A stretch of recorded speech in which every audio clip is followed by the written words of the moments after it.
प्रभु तेरा वचन समझने के लिए कृपा दे। आमीन। प्रकाशित वाक्य 21वां अध्याय उसका 10 से 13 तक पढ़िएगा। वह मुझे आत्मा में एक बड़े और ऊंचे पहाड़ पर ले गया और पवित्र नगर यरूशलेम को स्वर्ग पर से परमेश्वर के पास से उतरते दिखाया और परमेश्वर की महिमा उसमें थी और उसकी ज्योति बहुत ही बहुमोल पत्थर अर्थात बिल्लोर के समान यशब की नाई स्वच्छ थी और उसकी शहरपना बड़ी ऊंची थी और उसके 12 फाटक और फाटकों पर 12 स्वर्गदूत थे और उन पर इजरायलियों के 12 गोत्रों के नाम लिखे थे। पूर्व की ओर 3 फाटक, उत्तर की ओर 3 फाटक, दक्षिण की ओर 3 फाटक और पश्चिम की ओर 3 फाटक थे। हाँ, इधर में आप देखे हैं ये दिखाया गया है फाटक, ये बाहर ये दीवार में 3 फाटक इधर, 3 फाटक उधर, 3 फाटक, कुल 12 फाटक। अभी इस फाटक के लिए या अंग्रेजी में गेट्स लिखा है, फाटक के लिए गेट। इसके लिए ग्रीक में शब्द है पुले, PULE, ग्रीक में PULE, ग्रीक में गेट के लिए। लेकिन इधर में लिया हुआ शब्द ग्रीक में पुलोन है, PULE,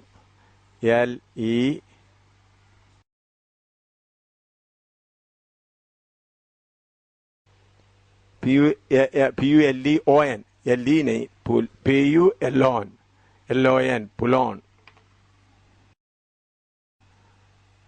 पुलोन का मतलब है गेट विथ टावर।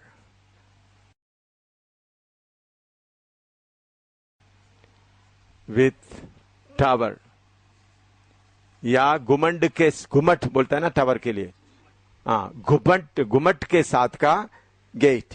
देखिए इधर में आप देख सकते हैं ये गेट के ऊपर क्या दिख रहा है, घुमट। 12 गेट है, गेट के ऊपर घुमट दिखाई दे रहा है, गेट विथ टावर। ये दीवार ऐसा दीवार है, ये दीवार में सब घर रहता है। सारे वॉचमैन, पुराने जमाने में आप देखते वक्त वॉचमैन किधर रहता है, दीवारों में। दीवार रहने वाला दीवार है, कॉम्पाउंड वॉल सिर्फ नहीं, वॉचमैन रहता है। कितना गेट है, गेट विथ टावर 12। अभी भजन संहिता 48 का 12 पढ़िएगा, भजन संहिता 48 का 12, Psalm 48:12। सिय्योन के चारों ओर चलो, हाँ, और उसकी परिक्रमा करो और उसके गुम्मटों को गिन लो। हाँ, सिय्योन के चारों ओर चलो, उसका परिक्रमा करो, उसका गुम्मट को गिन लो। इस्राएल के सिय्योन में या यरूशलेम के चारों तरफ फिर तो कितना गेट और गुम्मट था, 12। उसका नाम भी, क्योंकि आपको थोड़ा मैंने पवित्र आत्मा मुझे प्रेरणा दिया उसको थोड़ा खोल कर बताएं, तो इसलिए मैंने उसके लिए भी तैयार हो गया। तो इस्राएल का उस यरूशलेम में 12 गुम्मट थे, 12 गेट, पुलोन 12। उसमें पहला नेहम्याह 3 का 1 पढ़िएगा, नेहम्याह 3 का 1। इस्राएल का या यरूशलेम का, असली यरूशलेम को कितना गेट है, 12। नया यरूशलेम को भी 12 है।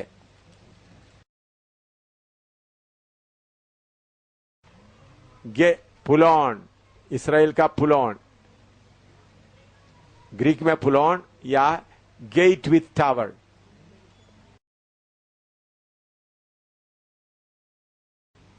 Gate with tower,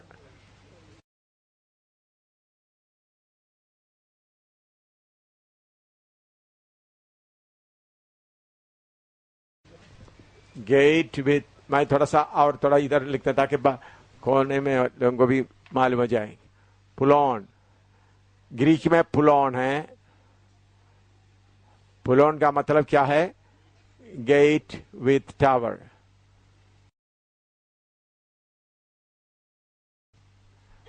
With tower.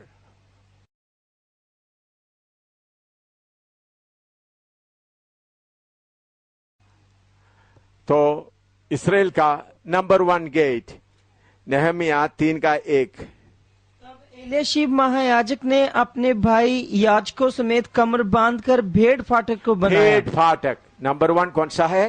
भेड़ फाटक, शीप गेट। Sheep gate.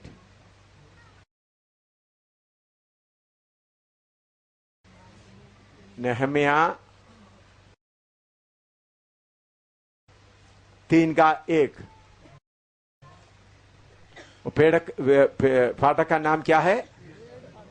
भेड़ फाटक।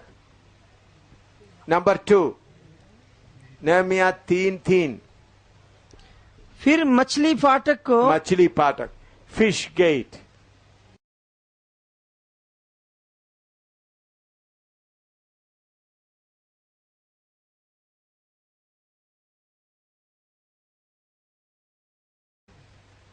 शीप गेट में सिर्फ भेड़ बकरी को ही ला सकता है। मछली गेट में शहर के लिए जितना मछली आना, किधर आना है? मछली ये नहीं, शीप गेट इसराइल का सिस्टम ऐसा था। मछली गेट में क्या हो जाएगा?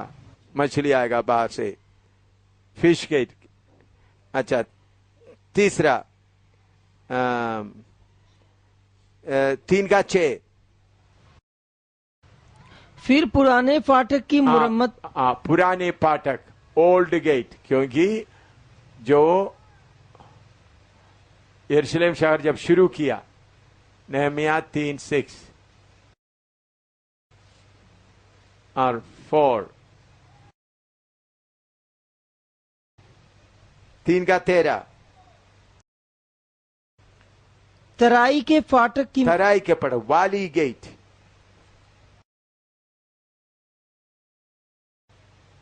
उधर से जान से वाली गेट।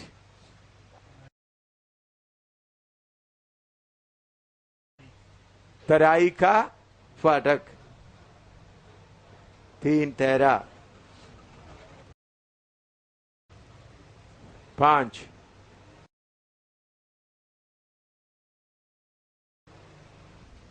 3:14 कूड़ा फाटक। कूड़ा फाटक, डंग गेट। डंग गेट, कूड़ा फाटक। नेहमिया, मैं इधर लिख रहा हूं ताकि आप लोगों को मुश्किल ना हो। नेहमिया 3:14 और 6।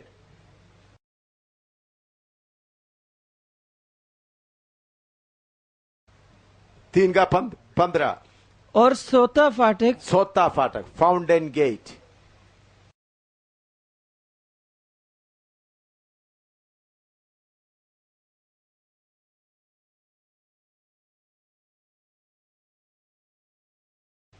तीन का 15 और 7।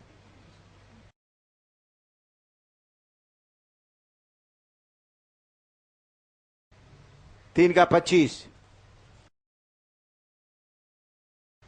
फिर उसी ओर मुड़ के सामने जो ऊंचा गुम्मट राजभवन से बाहर निकला हुआ बंदीगृह के आंगन के पास है, उसके सामने उजे के पुत्र पालाल ने मरम्मत की। हाँ, तो देखने किंग हाउस और प्रिसन दोनों के लिए एक ही गेट है। Gate of king's house and prison, जेल खाना और राजा का रहने का साथ, दोनों मिलाकर दोनों के लिए एक ही gate. Gate of king house, kings house and precision.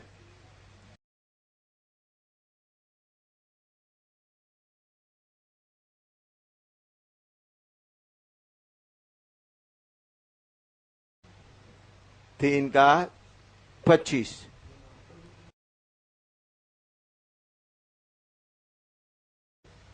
मालूम हो गया? राजा का घर या राजभवन, gate of king's house and prison, जेल खाना, दोनों के लिए एक ही गेट। नहम्याह 3:26। ने 3 लोग तो ओपेल में पूर्व की ओर जल फाटक के सामने। हाँ, वाटर गेट। अमेरिका का वाटर गेट नहीं, आप अमेरिका का वाटर गेट सुने होंगे, जिधर में प्रेसिडेंट निक्सन को गिराया गया। 3:26, नहम्याह 3:26।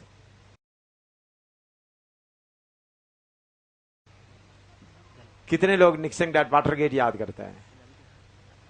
मालूम ही नहीं है। अच्छा, तो बहुत इंपॉर्टेंट हिस्टोरिकल इवेंट है। अमेरिका को हिलाया हुआ है वाटर गेट है? हैं?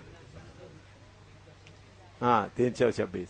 मैंने बोला अमेरिका का वाटर गेट, निक्सन सरकार को गिराया हुआ प्रॉब्लम, वाटर गेट एक बिग, बहुत बड़ा समस्या था, अमेरिका को आया था।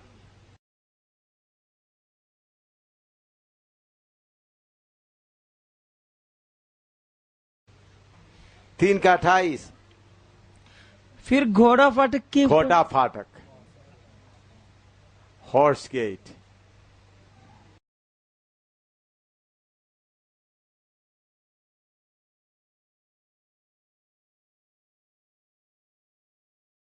तीन का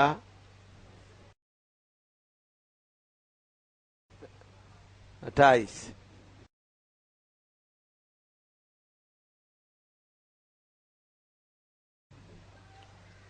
टेन।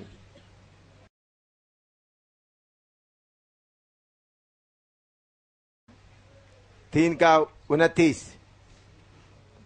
इनके बाद इमेर के पुत्र सादोक ने अपने घर के सामने मुरम्मत की, तब पूर्वी फाटक के रखवाले। हाँ, पूर्वी फाटक, ईस्ट गेट, पूर्वी फाटक। 329।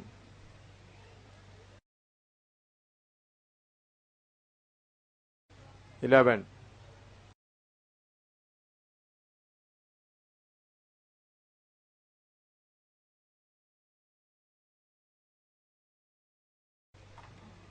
ग्यारह। 3 का 31। उसके बाद मिल्किया ने जो सुनार था, नतीनों और व्यापारियों के स्थान तक ठहराए हुए स्थान के फाटक के सामने और कोने के कोठे तक मुरम्मत की। क्या, दोबारा पढ़िएगा? उसके बाद मिल्किया ने जो सुनार था, नतीनों और व्यापारियों के स्थान तक ठहराए हुए स्थान के फाटक के सामने और कोने के कोठे तक मुरम्मत की। हमी फकट फाटक नहीं है उसमें, है? नीचे लिखा है। हाँ, मूल में पढ़ो, क्या है, पढ़ो थोड़ा। हमी फक नामक फाटक। हाँ, हमी मिकफाड गेट, मिफकाड गेट है। पंजाबी में क्या लिखा है? हैं? हाँ, मिफकाड गेट, मिफकाड गेट लिखो। आपने हिंदी बाइबल में भी लिख दीजिएगा। हिंदी बाइबल में आप मार्जिन से निकलो, उसको थोड़ा सा ठीक लिख दीजिएगा। 3 का 31, मिफकाड गेट। पंजाबी में ठीक लिखा है, मिला भाई? पंजाबी में। हाँ जी, पंजाबी में। अच्छा, फिर यिर्मयाह 31 का 38 पढ़िएगा। यिर्मयाह 31 का 38।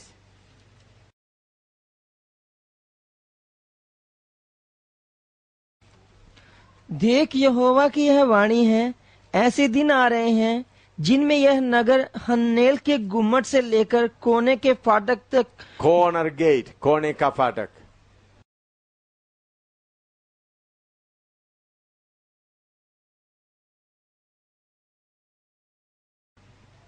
यिर्मयाह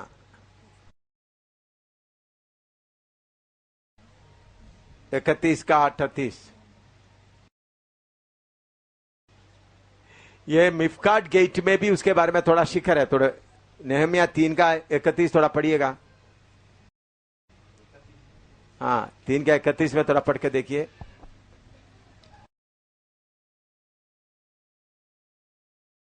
उसके बाद मिल्किया ने जो सुनार था नतीनों और व्यापारियों के स्थान तक ठहराए हुए स्थान के फाटक के सामने और कोने के कोठे तक मुरम्मत की। कोने के कोटे तक, हाँ उधर में कोने तक लिखा, लेकिन कोने का और गेट के बारे में बोला नहीं।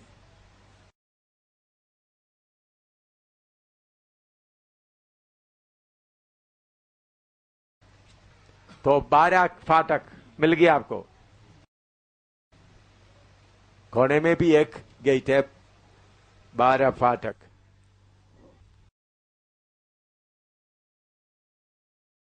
अभी ये दीवारों में लोग रहते थे। पढ़िएगा यशायाह 62 का 6,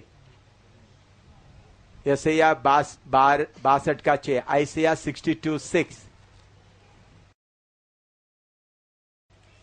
हे यरूशलेम, मैंने तेरी शहरपनाह पर पहरुए बैठाए हैं। हाँ, तुम्हारा शहरपनाह पर क्या है? पहरुए बिठाया है।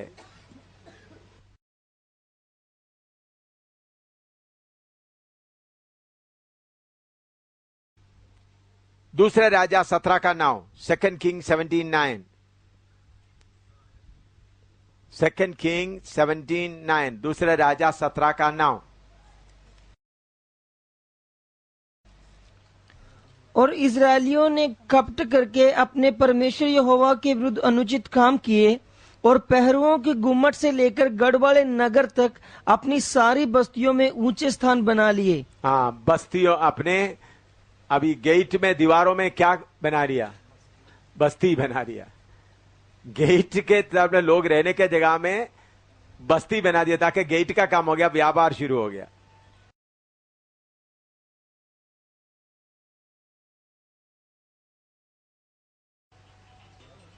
जोशुआ 2 का 15, जोशुआ 2 का 15, यहोशू 2 का 15, यहोशू 2 का 15। तब रहाब जिसका घर शहरपनाह पर बना था। हाँ, राहाब का घर किधर बना था? शहरपनाह पर। मालूम हो गया अभी? ये दीवारों में लोग रहते थे। क्लियर हो गया? राहाब का घर किधर बनाया हुआ था? शहरपनाह पर। आप पुराना राजाओं का समय का कोई भी दीवार जाकर देखें तो उधर में वो दीवार पूरा क्या है? घर है। दरवाजा किधर को खोलता है? इस तरफ, शहर के अंदर को खोलता है, बाहर नहीं खोलता। दीवारों में, क्योंकि दीवार इतना मोटा होता है तो उसमें लोग रहते थे, लेकिन दीवार कोई उस तरफ को नहीं खोलते थे। किधर खोलते थे? अंदर को। शकरिया 14 का 10 और 11 पढ़िएगा। शकरिया 14 का 10 और 11। शकरिया चैप्टर 14 वर्स 10 एंड 11। गेबा से लेकर यरूशलेम के दक्षिण ओर के रिमोन तक सब भूमि अराबा के समान हो जाएगी, परंतु वह ऊंची होकर बिन्यामीन के फाटक से लेकर पहले फाटक के स्थान तक और कोने वाले फाटक तक और हनेल के गुम्मट से लेकर राजा के दाखरस कुंडों तक अपने स्थान में बसेगी। हाँ, और 1000 साल में भी इसराइल का चारों तरफ का दीवार में लोग बसेंगे। मिलीनियम के टाइम में, मिलीनियम के टाइम में इसराइल के जो यरूशलेम, नया यरूशलेम जो बनाएगा, हमने आपको बताया 6-7 अध्याय बताया, उसमें उस दीवार में लोग रहेंगे। किधर? जकरिया 14 का 10 और 11।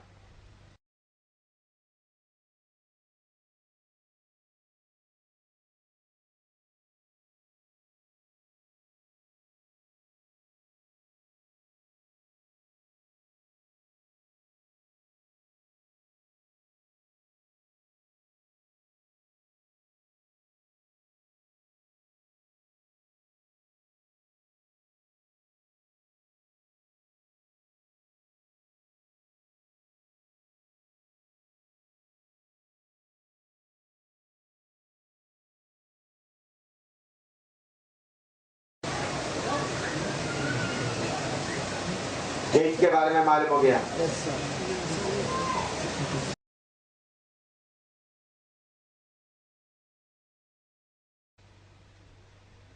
में कौन वास करेंगे? पुराना नियम के संत लोग। मैंने बताया पुराना नियम के, आज मैंने आपको सर्कल बनाकर दिखाया। पुराना नियम के संत लोग कैसा। इस नया यरूशलेम में इतना ऊंचा है 12,000 फरलॉन्ग, मतलब 1,500। उसका लंबाई कितना है? 1,500 माइल्स। उसका लंबाई, चौड़ाई और ऊंचाई तीनों बराबर। तो इतना बताया है, लेकिन असली में आते समय में वो बात ऐसा सुनिएगा, मैंने पहले बताई, बीच में परमेश्वर,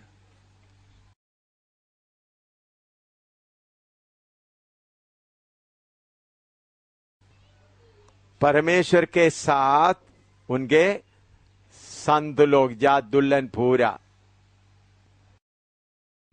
वास करेंगे, इकट्ठा रहेंगे। और उसके बाद पुराना नियम का संत लोग। उसके बाद हम देखते हैं पुराना नया धरती, नया आसमान। तो मैंने आज सुबह बताया था, हमको आत्मिक शरीर में आने के बाद हमको बैठने का जगह नहीं चाहिए, खाने का जगह नहीं चाहिए, सोने का जगह नहीं चाहिए, हमको नींद नहीं होता। वो हालत नहीं है, शरीर और है। तो हमको इतना मकान के, कुछ लोग सोचते इतना मकान तुमको बनाया। मैंने आज बताया था, कुछ पास्टर लोग ऐसा पैसा रेस करने के लिए क्या बोलता है, मैंने बताया, मैंने कहीं सुना है, कोई दर्शन देख रहा है, दर्शन देखते वक्त एक गरीब बहन स्वर्ग में गए तो उनको बड़ा मकान मिल गया, बहुत बड़ा मकान। तो उस कलीसिया के एक अमीर आदमी सोचा, ये गरीब बहन को इतना बड़ा मकान मिल गया तो मुझे बड़ा मिलेगा। तो उधर जाके देखा उनके लिए एक जॉम बड़ी मिला। तो फिर स्वर्गदूत बोलते, तुमने जितना भेज दिया ऊपर दे दिया, प्रभु की सेवा के लिए, उसी से मैंने बनाया ये हैं। जितना प्रभु की सेवा के लिए तूने दे दिया, उसी से मैंने क्या बनाया, ये मकान। तुमने थोड़ा ही प्रभु की सेवा दिया, तुमने जितना प्रभु की सेवा के लिए दिया उसे क्या बना, सिर्फ एक झोंपड़ी बन गया। तो ऐसा बोलकर पास्टर लोग विश्वासियों को लूटते हैं। तो विश्वासी ये सुनकर क्या करते हैं, चलो स्वर्ग में अच्छा घर बनना है तो क्या करते हैं, 50,000 दे देते हैं भाई हैं। और उसके साथ उन लोग, ये भी प्रभु के वचन में लिखा है, प्रभु यीशु मसीह बोलते हैं, इस धरती में धन इकट्ठा मत करो, उधर करो। चलो भाई, पास्टर को दे देते, 50,000 देते, 2,000 देते। उन लोग सोचे स्वर्ग में जाकर कुछ कर। भाई, स्वर्ग में जाकर आपको मकान मिलने का नहीं है, क्योंकि आपको आपका शरीर और है। उस शरीर को मकान नहीं चाहिए, खाना नहीं चाहिए, आराम नहीं चाहिए, सोना नहीं चाहिए, बाथरूम टॉयलेट वगैरह कुछ भी नहीं चाहिए, बेडरूम बाथरूम कुछ नहीं चाहिए। तो प्रभु यीशु मसीह बोले, जिधर तुम्हारा धन है उधर तुम्हारा मन रहेगा। इसलिए धरती में इकट्ठा मत करो, तुम्हारा मन किधर में रखो, स्वर्ग में। लेकिन ये पैसा इकट्ठा करने वाला पास्टर लोग, ग्रुप लीडर लोग क्या करता है, यही वचन बोल करके लोगों को लूटता है।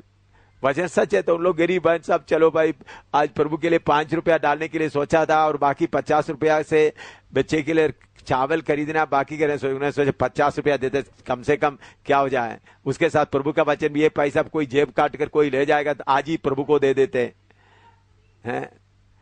ऐसा लूटते, ये सब अन्याय है। कोई पैसा देना है तो अपना मर्जी से, प्रभु की आत्मा की प्रेरणा से देना है। पैसा देना जरूरी है, लेकिन कैसा देना है, अपना मर्जी से, प्रभु की सेवा के लिए। तो स्वर्ग में आप इधर देखें, जो मैंने आप बताया था, ये नया नियम का संत लोग है। इस बाहर की दीवार में कौन कौन है, अब्राहम इधर है, अब्राहम इधर है, उसके बाद मूसा इधर है, शद्रक मेशक अबेदनगो, एलिया, हानोक, यूहन्ना बपतिस्मा देने वाला, ये सब है। ये किधर है, बाहर। हम इसके अंदर जाना। आज सुबह ऐसा कि आप 2-3 भाई लोग आ जाएं आगे, थोड़ा समझाएं, इधर आए, ताकि आप लोग अच्छी तरह सुने। अच्छा, यह है प्रभु यीशु मसीह, समझ लो, परमेश्वर का जगह। यह है एलिया। कौन है? एलिया। ये अब्राहम है, या मूसा समझ लो, मूसा है, एलिया। तो अभी मैं एक नया नियम का संत है, नया नियम का संत है, नया यरूशलेम का, उधर में यीशु का। तो मैं आते समय में ये एलिया भी मुझे जगह देना है, मूसा भी जगह देना, ताकि मैं क्या करूं, आगे जाने। इन्होंने बोलना आप आगे जाइए, क्योंकि आपका जगह अलग है। तो मेरा जीवन किससे ऊंचा रहना है? एलिया का जीवन से भी और मूसा का जीवन से भी ऊंचा है। वही लोग किधर होंगे? दुल्हन में शामिल होंगे। कितने लोगों को समझ में आया? इसलिए अपना जीवन से ना खेलिएगा। एलिया का जीवन से, शद्रक मेशक अबेदनगो का जीवन से, नूह का जीवन से, और सब छोड़कर अपना बाप का याचक का जगह छोड़कर सिर्फ बियाबान में, डेसर्ट में, मरुभूमि में जीवन बिताया। यूहन्ना बपतिस्मा देने वाले के जीवन, जिनका प्राण सिर काटकर उस वेश्या औरत के सामने रखा, उनसे बढ़कर आपका और मेरा जीवन होना है। इसलिए प्रभु के वचन में लिखा, हमारे लिए एक नया तैयार किया है, हमारे लिए एक उत्तम तैयार किया है। कितने लोगों ये बात दिल में जा रहा है? मेरे प्यारों, संत होंगे, नया यरूशलेम में जाएंगे करके गीत गाते रहने से काफी नहीं, जीवन उसी मुताबिक होना है। जीवन उसी मुताबिक होना है। अगर जीवन उसी मुताबिक नहीं होगा तो आपका विश्वास ही किधर होंगे? हो सकता है नया यरूशलेम आया, पास्टर किधर है? बाहर।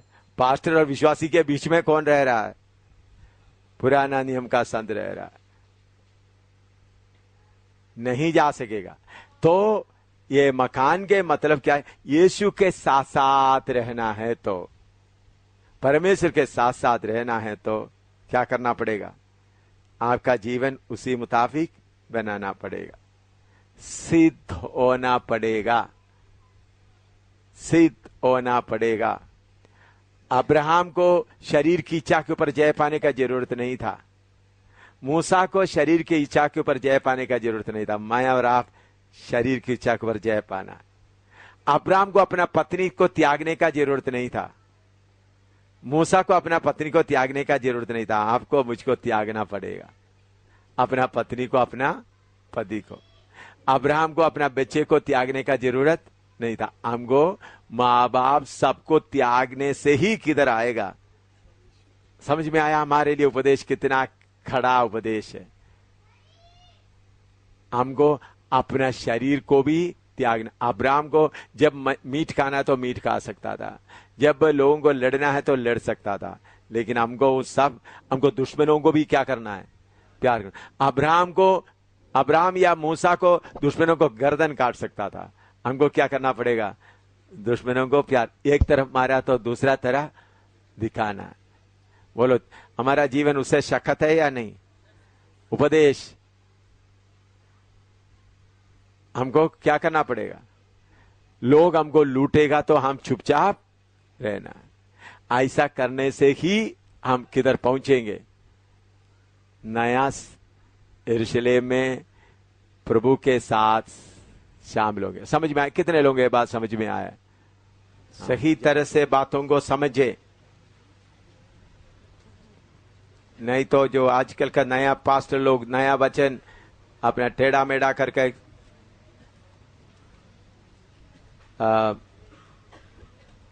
उसका 32 से लेकर 11 का 32 से लेकर 40 तक पढ़िएगा। अब और क्या कहूँ, क्योंकि समय नहीं रहा कि गिदोन का और बाराक का, शमसून का और यिप्तिया का, दाऊद का और शैमुल का और भविष्यद्वक्ताओं का वर्णन करूं। इन्होंने विश्वास ही के द्वारा राज्य जीते, धर्म के काम किए, प्रतिज्ञा की हुई वस्तुएं प्राप्त की, सिंहों के मुंह बंद किए, आग की ज्वाला को ठंडा किया, सिंहों के मुंह बंद किए, आग का ज्वाला ठंडा किया, तलवार की धार से बच निकले, तलवार की धार से बच निकले, निर्बलता में बलवंत हुए, हाँ। लड़ाई में वीर निकले, विदेशियों की फौजों को मार भगाया, स्त्रियों ने अपने मरे हुओं को फिर जीवते पाया, कितने तो मार खाते खाते मर गए, मार खाते खाते मर गए और छुटकारा न चाहा, छुटकारा ना चाहा, इसलिए कि उत्तम पुनरुत्थान के भागी हों, कहीं एक ठट्ठों में उड़ाए जाने और कोड़े खाने, वरन बांधे जाने और कैद में पड़ने के द्वारा बांधे परखे जाने गए, और कैद में पड़े जाने, हाँ, पथरवाह किए गए, पत्रवाह किए गए, आरे से चीरे गए, आरे से, पुराना संतों को क्या किया, आरे से चीरे गए। जैसा आप देखें, आप अमृतसर में गोल्डन टेम्पल में जाएगा तो पुराना सिख गुरुओं के बीच में से कुछ को क्या किया, आरे से चीरा है। हाँ, हाँ। उनकी परीक्षा की गई, परीक्षा की गई, तलवार से मारे गए, हाँ, वे कंगाली में और कलेश में और दुख भोगते हुए भेड़ों और बकरियों की खालें ओढ़े हुए, भेड़ और बकरियों के काले ओढ़े हुए, इधर उधर मारे मारे फिरे, इधर उधर मारे मारे फिरे, जंगलों और पहाड़ों और गुफाओं में और पृथ्वी की दरारों में भटकते फिरे, पृथ्वी के दरारों में पटकते रहे। संसार उनके योग्य न था, संसार उनके लिए योग्य नहीं था। विश्वास ही के द्वारा इन सब के विषय में अच्छी गवाही दी गई, हाँ, अच्छी गवाही दी गई, तो भी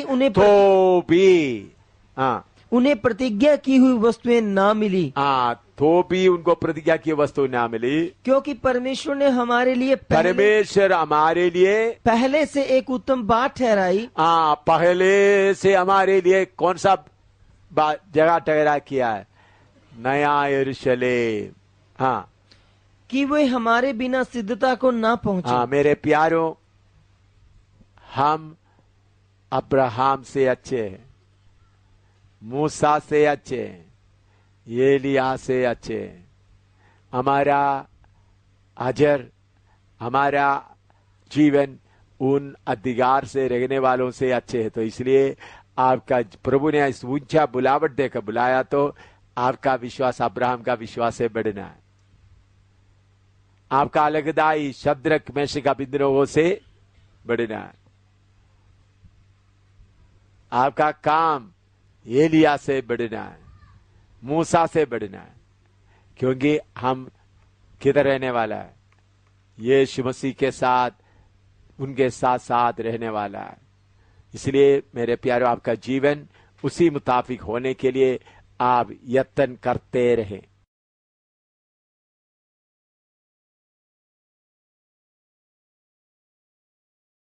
जो दुल्हन में शामिल होने वालों के कंफ्यूजन, कुछ लोगों के अंदर में कंफ्यूजन है, और कंफ्यूजन को दूर करना चाहता हूं। वचन क्लियर मालूम होना है। आइए, क्योंकि उसके बाद फिर दुल्हन का स्टैंडर्ड के बारे में, एक एक मोती कैसा बनता है, 12 नींव, एक एक नींव के एक एक मोती वो कैसा बनता है, वो गहरा विषय में फिर उतरेंगे। तो अभी समझने वाला बात प्रकाशित वाक्य 19 का 6 से 9 तक पढ़िएगा। प्रकाशित वाक्य 19 का 6 से 9 तक।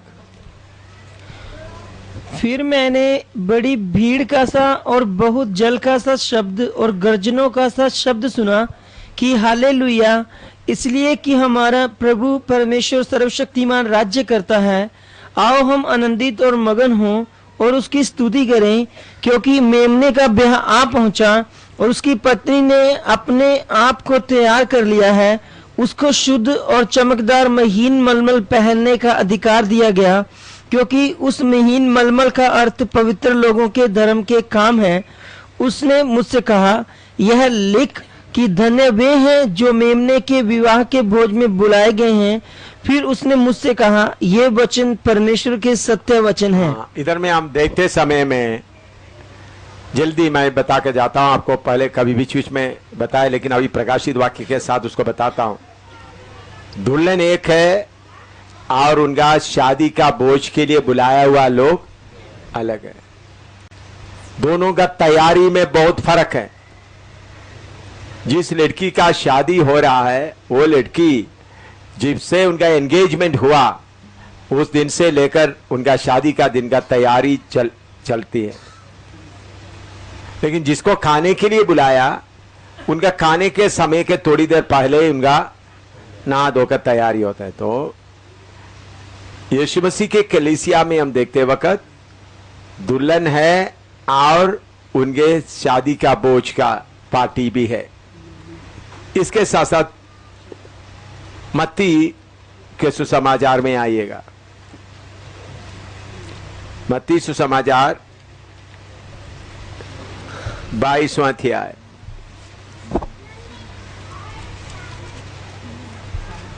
उसका दूसरा आयत से लेकर 14 तक पढ़िएगा।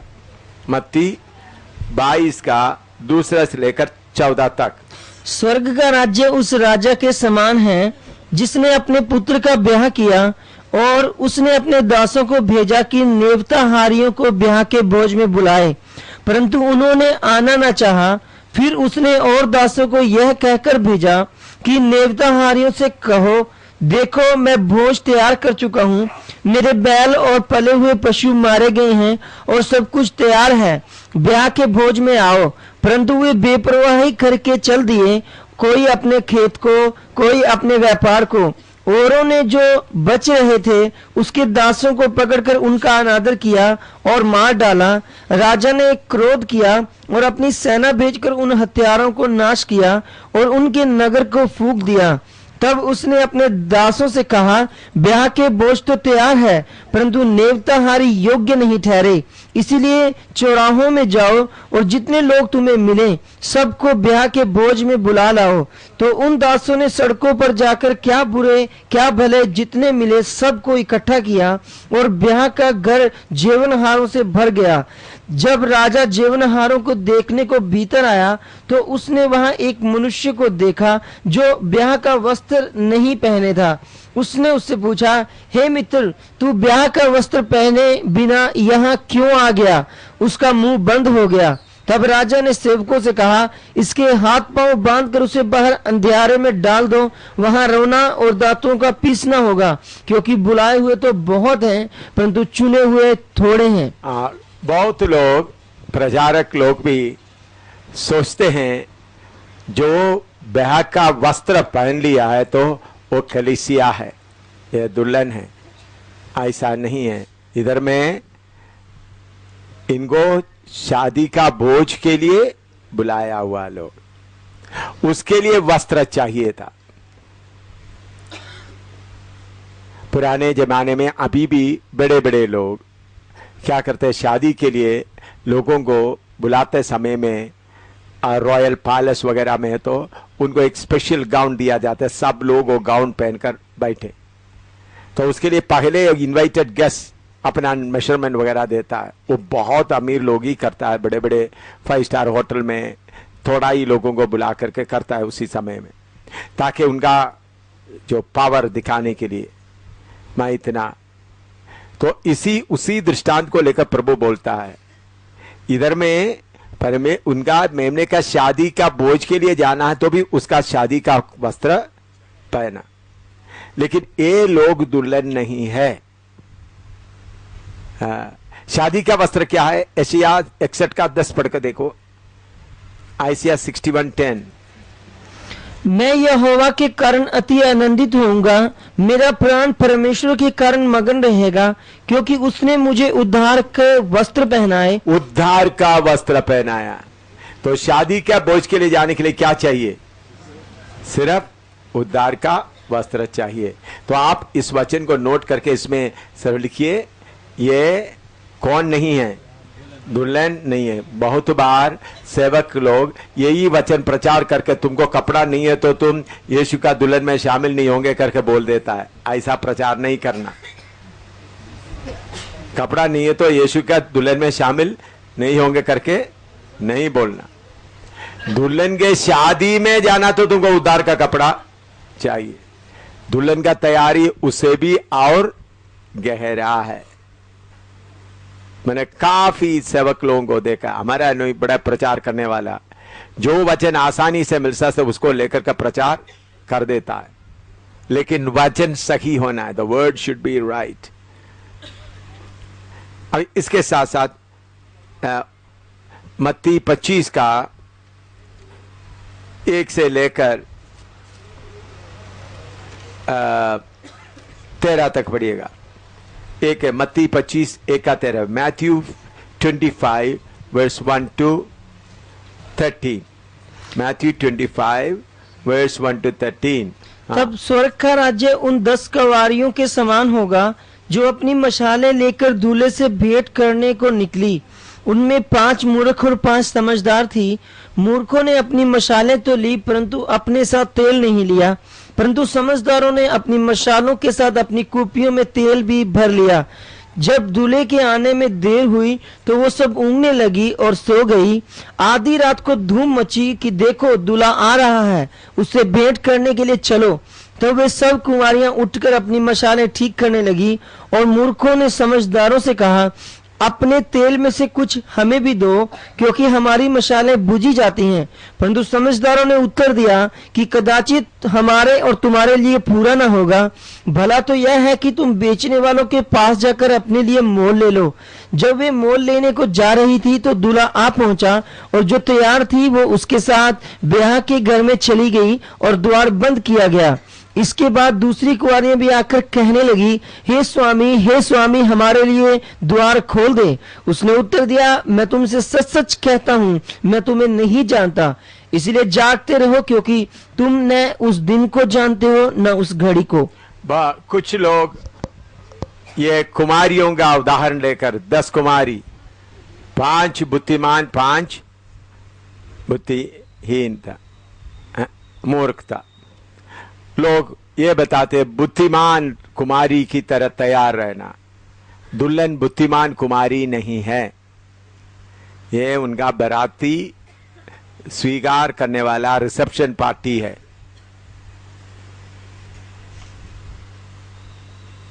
ये भी कौन नहीं है? दुल्हन नहीं है। दुल्हन कभी सोएगी नहीं। इंतजार करने वाला, दुल्हन के लिए इंतजार करने वाला क्या करेगा? सोएगा। दुल्हन मेरा, जिसके साथ मेरा मंगनी हुआ है, वो कब आएगा, कब आएगा, कब आएगा करके जागता रहेगा। तो असली दुल्हन को आत्मिक तौर पर एक पीछे हटे हुआ हालत नहीं होगा, जागता रहेगा। अगर आप में से कोई भी अभी पीछे उठे तो जल्दी जाग जाओ। आप ये नहीं सोचना यीशु आते वक्त कोई दुल्हन क्या होते हैं, सोए हुए हालत में रहेंगे। इधर में लिखा है वो उनको वेलकम करने वाला लोग था, उन्होंने अंदर गया, दरवाजा बंद किया। अंदर में कौन बैठे हैं? दुल्हन बैठे हैं। तो ये पवित्र आत्मा पाने से भी ये तेल लेना वो पवित्र आत्मा को बताता है। पवित्र आत्मा पाने से काफी नहीं है, आप परिपूर्ण होना है। क्या होना है? परिपूर्ण होना है। लिखो, ये 10 कुमारी में से 5 कुमारी जो तेल के साथ आया वो दुल्हन नहीं है। लिखो अच्छी तरह, क्योंकि कुछ किताबों में ऐसा लिखा है, कुछ प्रचारक ऐसा प्रचार करते हैं। सम preachers preach like that, some people written in the books like that, not knowing the truth. So it is not enough that you are filled with the Holy Spirit, but you should grow to perfection. पवित्र आत्मा पाने से काफी नहीं, क्या होना? हम उनके परिपूर्णता में आना, हमारा स्वभाव बदलाना, हमारा ख्यालात बदलना।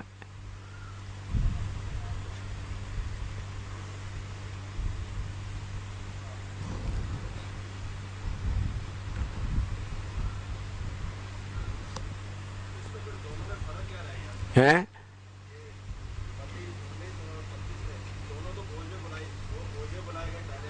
हाँ, ये इंतजार कर, ये वेलकम करने वाला, दुल्हा को वेलकम करने वाला दुल्हन का पार्टी है। हाँ, दुल्हन को शादी में दुल्हन आ रहा है, दूल्हा आ रहा है, तो उनको वेलकम करने के लिए दुल्हन के पार्टी के कुछ कुमारियां क्या कर रहा है, बाहर इंतजार कर रहा है। दुल्हन अंदर बैठी है तैयारी में।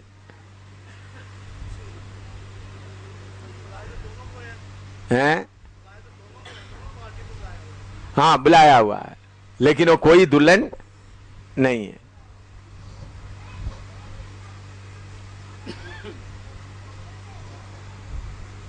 समझाया? अभी 45वां भजन संहिता में आइएगा, Psalm 45।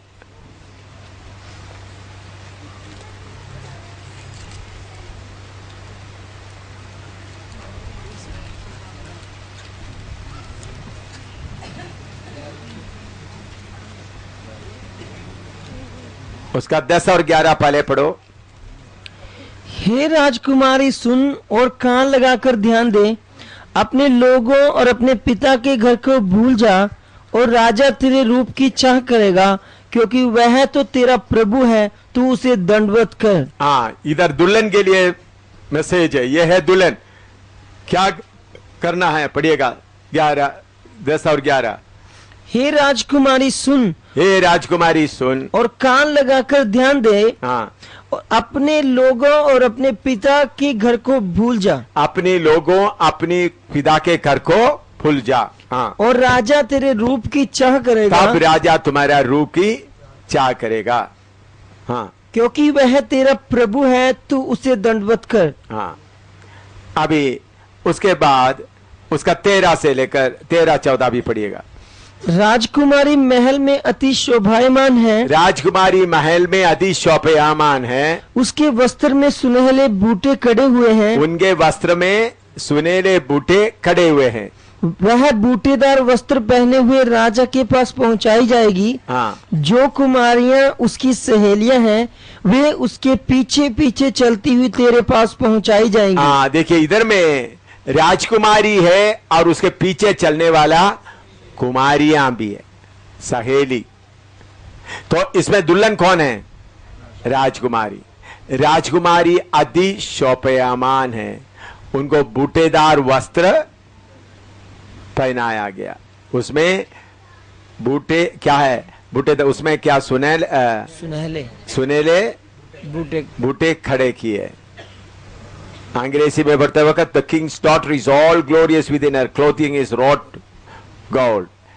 Psalm 45 verse 13 and 14. Psalm 45 verse 13 and 14. So दुल्हन का स्पेशल क्वालिटी क्या है? बूटेदार वस्त्र पहना हुआ है। यह बूटेदार वस्त्र क्या है, मैंने बहुत बार आप लोगों को सिखाया है, समझाया है। एक बूटेदार वस्त्र, अभी इधर में कोई किसी का शॉल या कोई छोटा है, कोई करचीफ जिसमें कढ़ाई किया हुआ है, किसी के पास देख लो। हाँ हाँ, इसमें कढ़ाई किया हुआ है, लेकिन आपको दूर से फूल देखने के लिए देख सकता है मेरे ख्याल में।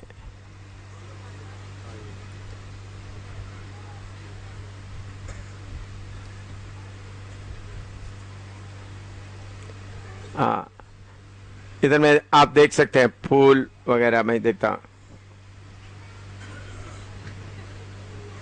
ठीक है, ये आपको दिखाई देता है ना? ये कढ़ाई करने के लिए इस कपड़े को क्या करना पड़ता है? अच्छी तरह से फ्रेम में टाइट पकड़ता है, फ्रेम है उसका।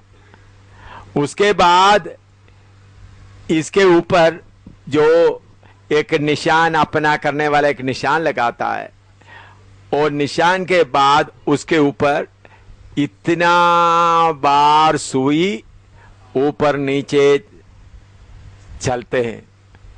कितने बार सुई, अब ये चुन्नी को थोड़ा बोलने का अनुमति दे, इसका मुंह है तो क्या बोलेगा भाई, अभी आप मेरे बारे में तारीफ कर रहा है, जब ये बना रहा था तो कितने हजार बार सुई ऊपर नीचे चलता रहा, उसके बाद ये बन गया। तो दुल्हन कौन होता है? जो दुनिया की बहुत तेरह कष्टों के बीच में जाकर सुंदर बन गया है। तो इसलिए लिखा है उनके साथ कष्ट उठाएगा तो उसके साथ महिमा भी पाए। हमारा हालत क्या है? कष्ट आते वक्त प्रभु एक कष्ट को क्या कर दे, हटा दे। प्रभु आपके ऊपर एक फूल बना रहा है, प्रभु एक फूल बनाने का प्लान बना, थोड़ा सा शुरू किया, हालेलुया, प्रभु इसको हटा दे, रोना शुरू कर दिया। आपका रोना देखकर प्रभु थोड़ा सा उसको हटा देगा, फिर थोड़ी देर के बाद फिर प्रभु शुरू करेगा। बहुत तेरा लोग का इसलिए लिखा, हम उसके साथ दुख उठाएगा तो उसके साथ महिमा भी पाएंगे। तो दुल्हन वही है जो कष्ट के द्वारा, दुखों के द्वारा, परेशानियों के द्वारा, मुसीबतों के द्वारा सुंदर बन गए। तो हमारे जीवन में जो कष्ट आता है, किसके लिए? हमको दुल्हन के तौर पर प्रभु ने चुना है। बाकी लोगों को कष्ट नहीं आता, मुझे क्यों कष्ट आता? भाई बाकी लोग शादी का बोझ खाकर जाना है, आप यीशु मसीह का रूप में आना है। यीशु मसीह के रूप में आना है तो आपके अंदर का गुस्सा जितना है चेक करके देखना पड़ेगा, गुस्सा कितना है। मैंने पिछले दिनों में बोला, मुझे एक आदत था, हमेशा चिढ़ता नहीं, मेरे साथ जो लोगों को मेरे लिए मैंने साथ रहकर उनके लिए कष्ट उठाया, उनका दुख उठाया, फिर उन लोग बुरे बुरे बात बोलते वक्त ये क्यों ऐसा बोलते, इनको हक क्या है? पहले मैं गुस्सा करता था, डांटता था, नहीं तो बोलता था मेरे कमरे से चले जाओ बोलता था। फिर मैंने नहीं, ये ठीक नहीं है। फिर मैंने खामोश रहता था, लेकिन दिल के अंदर क्या होता था, थोड़ा सा दुख होता था। फिर भी मैं प्रार्थना करता, उन लोग कितना भी बुरा बोले, मैंने ऐसा प्रार्थना किया, प्रभु जिन्होंने जो मेरे साथ रहे, अगर मेरे कमरे में आकर वो टेबल में पड़ा हुआ किताब लेकर मेरे मुंह में फेंके या उधर में पानी, मैंने ऐसा प्रार्थना किया, कोई प्रभु पानी लेकर मेरे मुंह में फेंके, तब भी मुझे दुख नहीं आना प्रभु। ऐसा मैं प्रार्थना किया।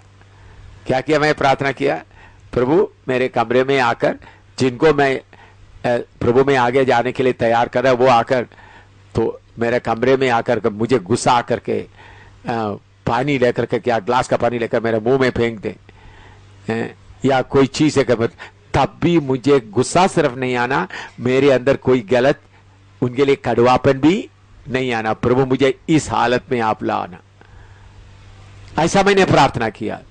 तभी मैं प्रभु की कृपा से मैं आपको बताता हूं, उस बात का जवाब मुझे मिल गया। उस दिन से मैं, आपको मालूम मैं कितना ऊंचा हालत में रहता हूं। आप लोगों को देखने से सस्ता रहेगा, लेकिन इस बात के लिए मैं कितने देर इसके लिए मैं क्या करता था। मैंने बोला था कोई आकर के मेरे सामने पड़ा हुआ सब फाड़ दे, कपड़ा भी फाड़ रहा है, ये भी फाड़ रहा है, सब फाड़ रहा है, सब, तो मैं चुपचाप क्या करना है, मुश्किल। ये आरएसएस वाला आकर फाड़ेगा तो मुझे कुछ नहीं होगा, धन्यवाद देगा। लेकिन जो लोगों को मैंने ट्रेनिंग देकर खड़ा किया, जो मेरा सेवा करना या मुझे आदर देना, वो लोग फाड़ेगा तो मेरे अंदर में क्या नहीं होना पहले। क्योंकि आरएसएस वाला कितने बर्बाद, कितना मारा, कितना कुछ किया, मैं कभी रोया नहीं उनका गलती के लिए उनको। क्योंकि आपने सुना जगाधरी में भी पुलिस आए, मुझे इतना मार कर नीचे डाल के घसीट कर ले गए, पाव में एक पकड़ घसीट के ले गए 2 साल पहले उधर जगाधरी में। इतना मैं 3 घंटों तक मरा हुआ हालत में था। फिर भी पुलिस आते वक्त मैंने बोला वो मेरे भाई लोग, उनके ऊपर मुझे कोई नहीं है। तो वो आसान है, लेकिन जिसको आपको पालन पोषण किया है, जिसको आपने वचन के साथ, वो आकर तोड़ फोड़ करे, आपके मुंह में पानी फेंके, आपको कुछ भी करे, तब भी आपको क्या नहीं होना।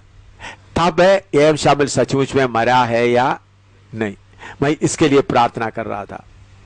तो जब ये बात भी मुझे अनुभव में हुआ, मैं प्रभु का इतना धन्यवाद देना शुरू किया। मेरे अंदर में क्या नहीं हुआ, गुस्सा बाल मैंने गुस्सा कंट्रोल किया करके नहीं, पहले गुस्सा करता था, फिर गुस्सा कंट्रोल करता था, फिर अंदर में क्या होता था, दुख रहता था। मैंने प्रभु से प्रार्थना किया दुख भी नहीं है। भाई ये छोटी बात नहीं है, ये कितने बार सुई ऊपर नीचे जाना है, तब भी पुराना नियम के संदों का आगे आप जा सकते, तभी आप यूहन्ना बपतिस्मा देने वाले के आगे जा सकते, तभी आप एलिया और मूसा के आगे जा सकते, तभी आप हानू के आगे जा सकते, तभी आप अब्राहम के आगे जा सकता है। उन लोगों को ये कष्ट उठाने का कोई जरूरत नहीं था, समझ रहे थे। तब आप देखो आपको कितना तक बढ़ना है। मैंने यहां तक प्रभु देखो, फिन्नी को उधर में आकर उनका वर्मा फिन्नी बेटा आकर दीवार में धक्का देकर उनका चेहरा आंख पूरे बाहर निकल रहा है, तभी मुझे गुस्सा नहीं है, थोड़ा सा भी गुस्सा नहीं आया। लेकिन कभी जो अपने लोग जिसके लिए आप जो मेरा आज्ञा को पालन करना है, कोई गलती नहीं करना, वो बिगड़ जाते हैं, वो उल्टा सीधा बोलना शुरू करता है, बहुत आपको चोट लगाने वाला बात बोल रहा है, तब भी आपके अंदर क्या नहीं होना है, दुख नहीं होना। समझ में आया कितना प्रार्थना किया आप लोगों को शायद इसका दर्द मालूम नहीं है, ऐसा अनुभव होगा तभी आपको मालूम होगा उसका दर्द कितना है। हाँ, ये शिवसेना के हजारों शिवसेना से आगे है, ये हैं हजारों शिवसेना से आगे, ये बात हजारों शिवसेना से आगे। जो बात आपको इतना बुरा करने वाला बात है आप सुने और फिर भी आप मुस्कुराते रहे, दुख उठाते हुए ना रहे। तो मैं बोलता दुल्हन बनना छोटी बात नहीं। पत्नी का बात आ गया, पति का बात आ गया, बच्चों का बात आ गया, मैंने अपना अनुभव बताया, आपको कितना और अनुभव हो सकता है। लेकिन इन सारे बातों के ऊपर क्या होना है, जय पाना। मैं एक अनुभव बताता हूं।